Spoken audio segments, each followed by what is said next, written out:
All right, so I got a high voltage cable, error 2014 BMW i3 range extender. So I bought the cable here. Um, this is the code to order it, part numbers. So I'm here.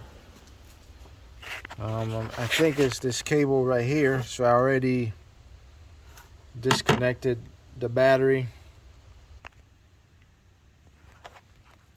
So I was over here, already disconnected the battery. If you can see here, it says this is off. This is the high voltage battery. So you just pull this down. Then if over here I have my, sorry about the lighting, I have the 12-volt battery. Over here I have the 12-volt battery, which sits behind this little bucket here. It's got 1, 2, 3, 4, and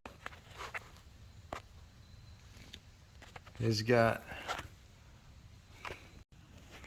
so over here is the high voltage battery. If you look closely, it says it's off. So all you got to do is come here and push this down.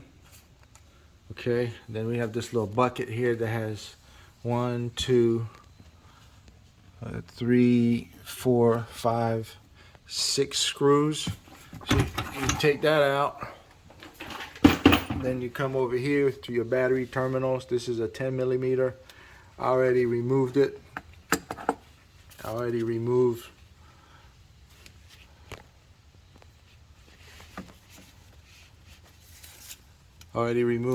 the positive terminal as well. So then the car has been sitting for an hour. So I know everything is dead right now. There's nothing going on. So we're gonna come back over here. Then to remove the battery terminal. So with this one here, you pinch it, pull it up, and then this part slides out. Let me pause. So trying to slide this out. There you go. Because it's kind of hard. So I use a pry bar to get it out. And then you just pull that up. So you just pull this up. It's a little hard.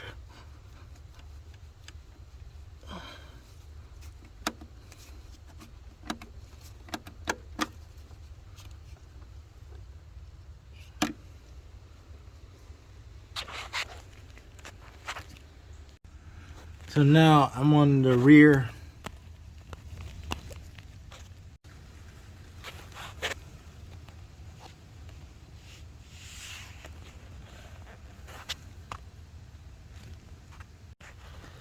So now I'm underneath the car in the rear driver's side. This is where the high voltage cable plugs into the battery. But that thing is fished all the way in there. So it's gonna be a little tough to get to. So I have this bracket. It's hard to see here. This bracket that has a bunch of 13 millimeter bolts. So I'm gonna have to take all these out.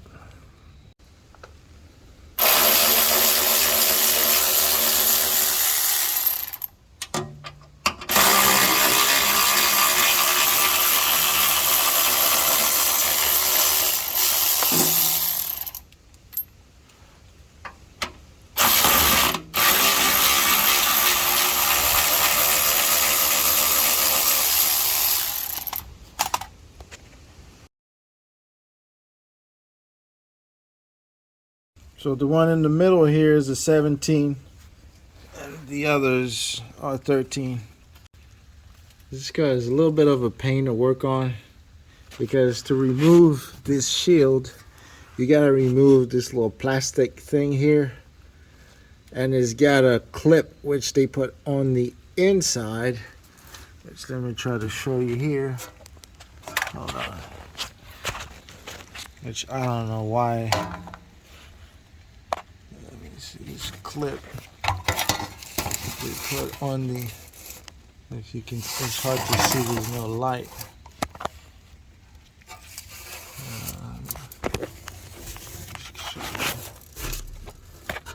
I can't show it. Let's see.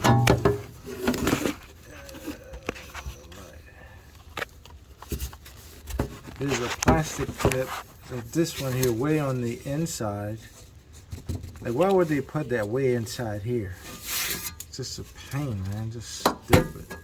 So I gotta try to remove this clip. You get the idea.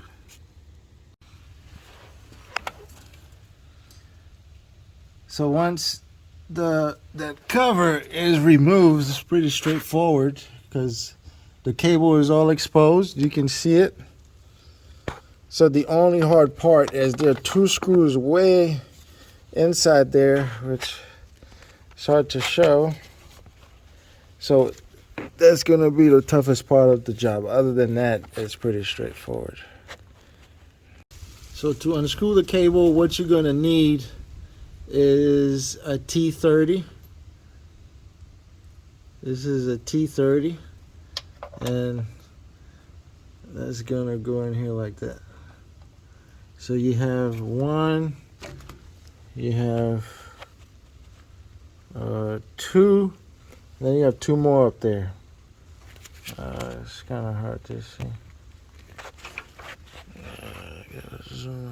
There's 2 more way up there. Okay, so all right, so we here at the top of the engine. So this one down here, that's a pain to get to. So typically it's a T30, but my T30 is too big. So I have an X4, which I think may get it. So each time I get in and out, I'm getting out of zoom. So this is what I'm going to try to fish this one down here and try to unscrew it. So this is the hardest part. All right, so I'm trying to make a tool here.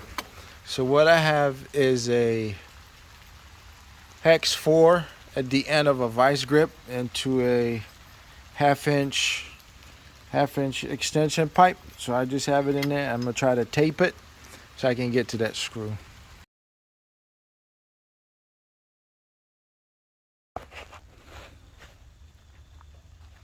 All right, I'm trying to get this screw from the bottom, but it will test your patience. So what I'm using is my hex 4.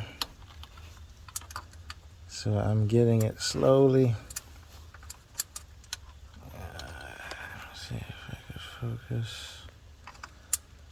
It's hard to focus underneath here. But this is how I'm getting it. My hand is in the way, but essentially I'm just turning it a little bit at a time. This with that screw, where is it? Up here, right? Shoot. Yeah, this screw right there.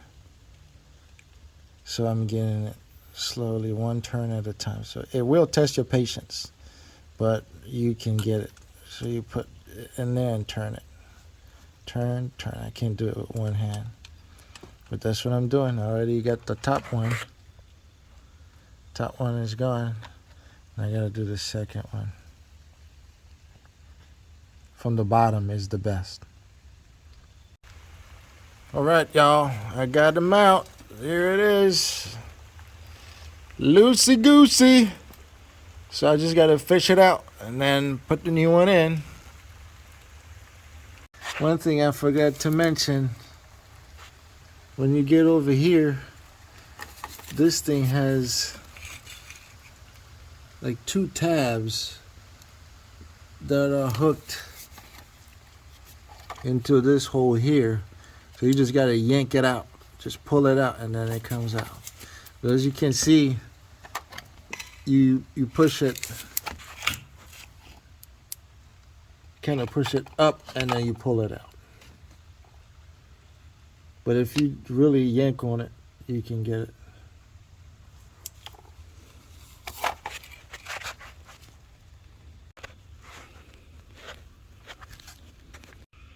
So now all you got to do is pull the cable out, either to the top or to the bottom. Doesn't really matter. You just get it out the way.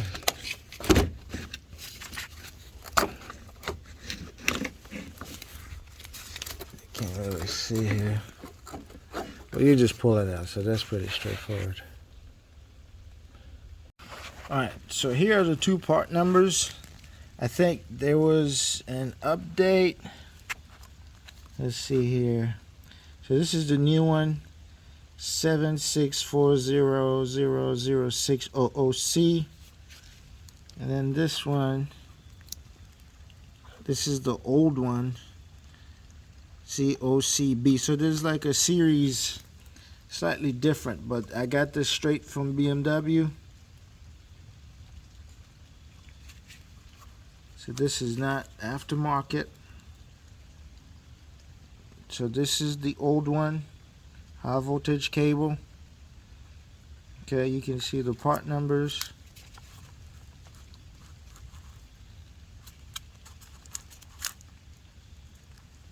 See everything here. It's from 2014. And then this one here,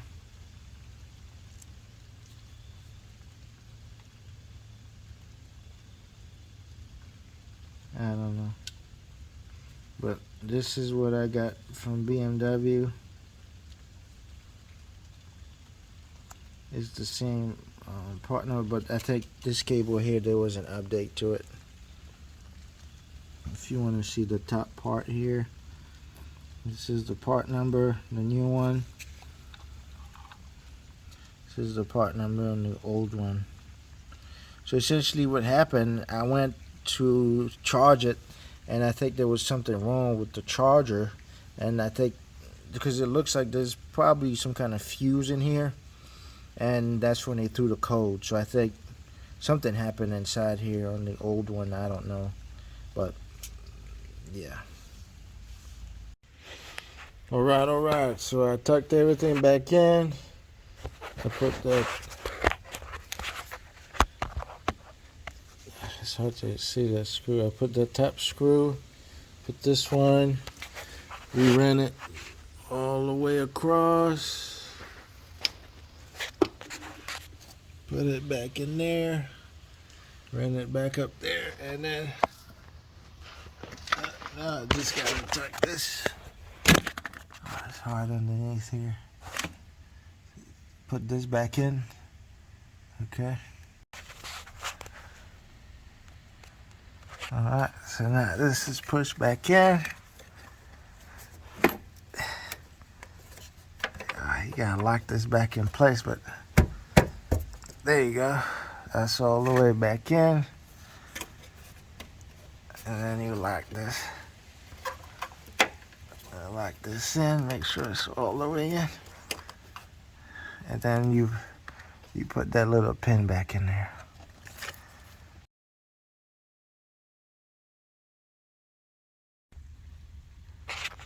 Yep, and now you just put the plate back up, you know.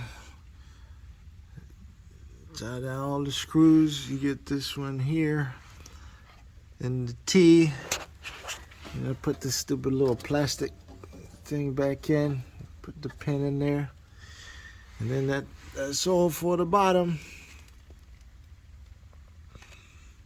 Yep, these are 13s, and that's a 17. Yeah, 17. And all the side ones, 13s. Alright, so now I'm back up top. So I'm just gonna button it up. Just gotta line this up here. It's hard to do it one hand. There it is. Yep. And lock it in. Looks like it's in place. I lock this back up. And then I have this little tab here. That's your locking clip, where this piece is on the outside where the tabs are. So you just put it in there like so. Boom. Done. So now I'm gonna put my cover back up and see what happens. All right, now I'm back up front. I had disconnected the positive. This is the positive. You can see it's out, and then that's the negative. So I'm just about to connect, put everything back in. Shoot. Yep. So that snaps in there like that. It's real tight up here, but the screw is on the side here, so I'm about to do that right now. All right, so the battery is back on. So now I'm about to, this is your high voltage disconnect. I'm about to push that back in.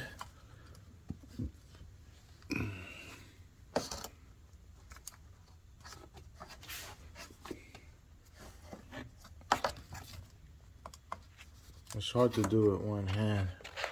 Hold on. So you see,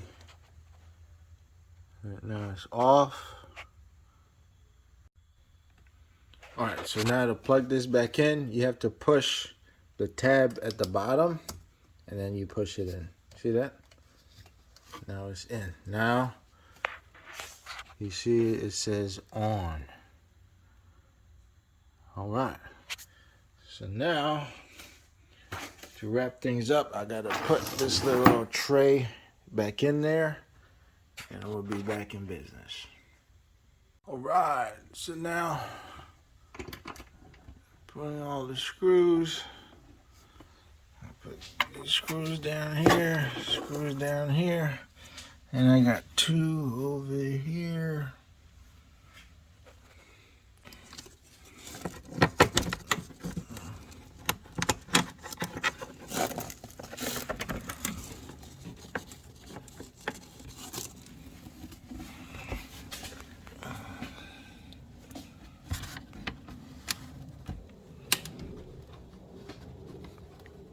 That's pretty much it. Okay, button everything up.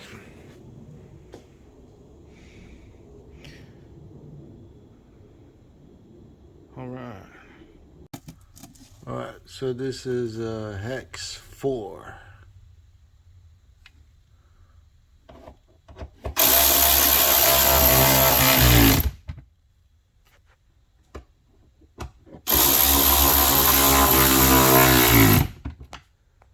And now I'm back in. I don't know if this thing worked or not. Let's check it out.